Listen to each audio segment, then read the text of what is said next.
თურქები კარგ ფორმაში არიან ვილი სანიოლის პრეკონფერენცია შეკრების წინ. როგორც მოგეხსენებათ, სექტემბრის სანაკრებო პაუზაზე საქართველოს ნაკრები თურქეთსა და ბულგარეთს უმაპინძლებს. შეკრების დაწყების წინ ჯვაროსნების მთავარმა მწვრთნელმა ვილი სანიოლმა სპრკის ვიცე-პრეზიდენტთან ალექსანდრე იაშვილთან ერთად პრესკონფერენცია გამართა.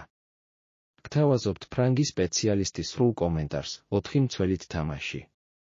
აქამდე მითქვამს, რომ ყველაზე მნიშვნელოვანი არის ის, რაც ხდება მოედანზე, ტაქტიკა მეორე ხარისხოვანია.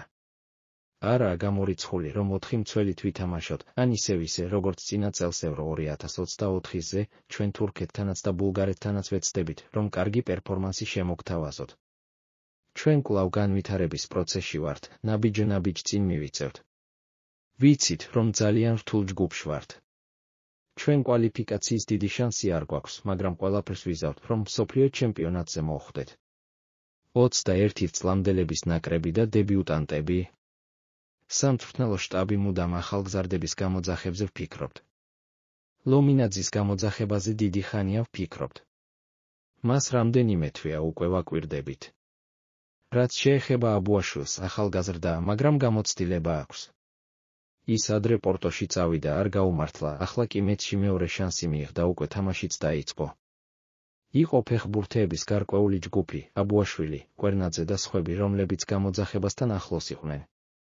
ყველაზე მნიშვნელოვანი არის ის, რომ ახალგაზრდებმა იცოდნენ, თუ ისინი იშრომებენ, ისინი წამრატებასაც მიაღწევენ. აბუაშვილზე ვთქვით, რომ მოცდა კიდევ შეიძლებოდა, მაგრამ მე ვთქვი, რომ ახლა იყო მისი დრო და უნდა გამოგვეძახებინა.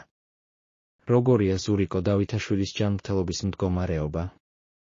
ამ ეტაპზე ამასთან დაკავშირებით არანაირი ინფორმაცია არ მაქვს. ჩაკვეტაძის არ ყოფნა? გიორგი ჩვენი გუნდისთვის ძალიან მნიშვნელოვანი ფეხბურთელია, მაგრამ ეს სიტუაცია, რომელსაც ვერ შევცვლით. ის მაშინვე დაბრუნდება, როცა შეძლებს, მაგრამ ზუსტად არ ვიცით, როდის იქნება მზად. რაც შეეხება ლაშადვალის არ გამოძახებას, ის ახლახანს გადავიდა ახალ კლუბში და ჯერ ფორმაში შესვლა სჭირდება. ის ჩვენთვის ერთ-ერთი მნიშვნელოვანი ფიგურა იყო, იმედი მაქვს მაღალ დონეზე დაბრუნდება. მამარდაშვილისთვისა და გუგეშაშვილისთვის ახლა სათამაშო დრო ძალიან მნიშვნელოვანია. ცუდია, რომ ისინი ამჟამად სათდარიგო მეკარეები არიან, ეს თუ დიდხანს გაგრძელდა ბედნიერი აღარ ვიქნები. კლუბების შეცვლა მათი გადაწყვეტილება იყო და პატივი უნდა ვცეთ. რამდენიმე თვეს სკამზე ჯდომა პრობლემა არ არის, თუმცა თუ ეს დიდხანს გაგრძელდა, ეს უკვე დიდი პრობლემა იქნება. ამჟამად თურქი ფეხბურთელები უკეთეს ფორმაში არიან, მათ სეზონი დიდი ხანია დაიწყეს. ჩვენებმა კლუბებში კარგი პრესეზონი გაიარეს.